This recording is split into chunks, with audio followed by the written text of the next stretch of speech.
Sumang mais.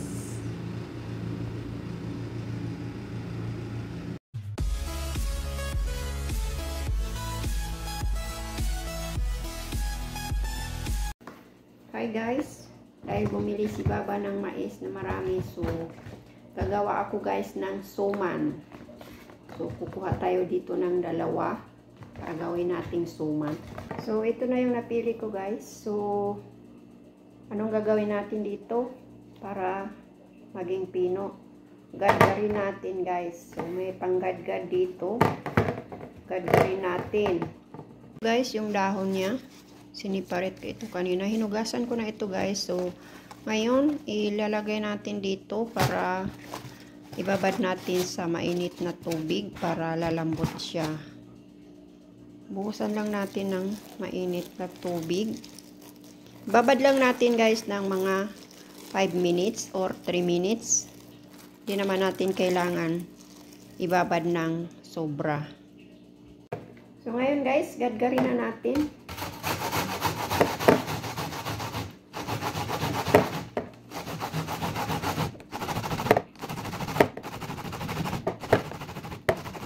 Pwede rin guys na i-blender. Pero ito yung gusto ko gadgarin. Mas mabilis guys kung blender ang gamitin.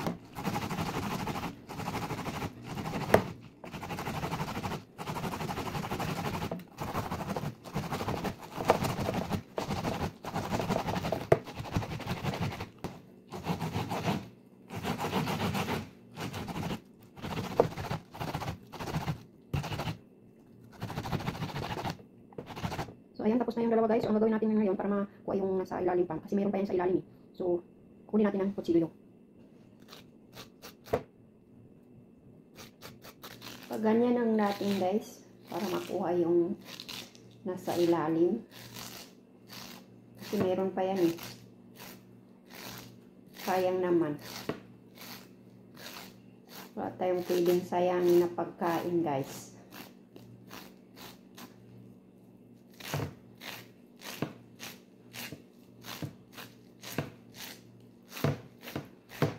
Diba? Oh, ayan, wala na. Ayan, pwede na yan. So, ito na guys, yung dalawang mais natin. Ito na yung nagadgad natin. So, lalagay natin sa bowl guys. Lilipat natin sa bowl.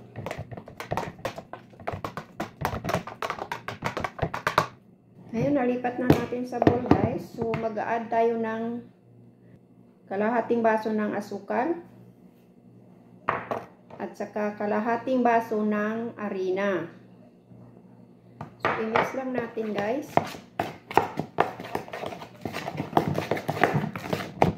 Mikos-mikos lang guys. Mikos-mikos lang.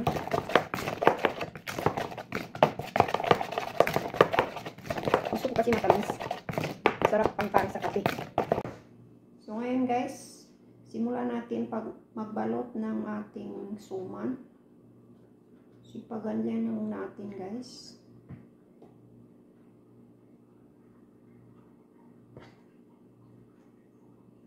Sumang mais. So ganyan lang. At ganyan.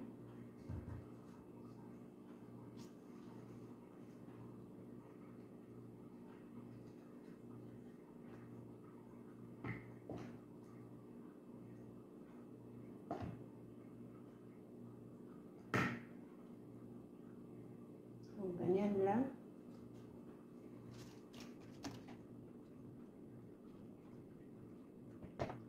Simple procedure lang guys. Pag maliit yung dahon guys, huwag yung damihan. Ang katamtaman lang. Pwede rin pa ganyan guys, pero lalabas siya. Mas okay yung ganito. Pang ano. Ganyan. Iluhin natin ganyan.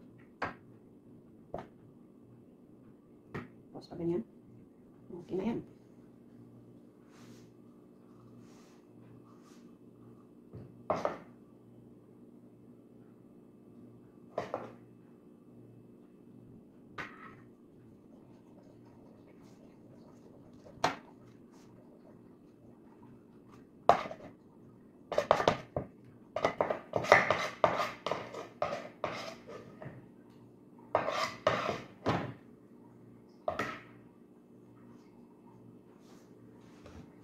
So, ayan guys, nabalot na natin lahat. So, ngayon, lulutuin na natin. I-steam natin siya guys. Ito, nagpainit na ako ng tubig. So, ang sunod natin gagawin, i-steam na natin ang ating suman na mais.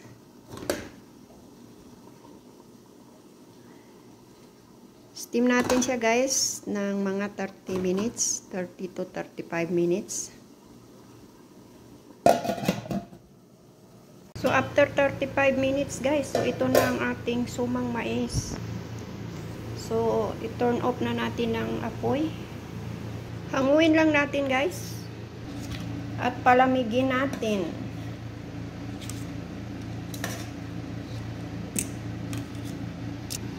So ayan guys. Testingan natin guys kung anong lasa.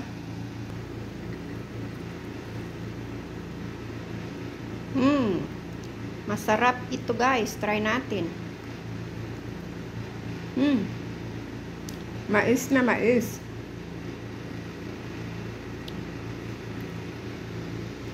So, yan lang guys. Salamat sa inyong panonood sa aking video.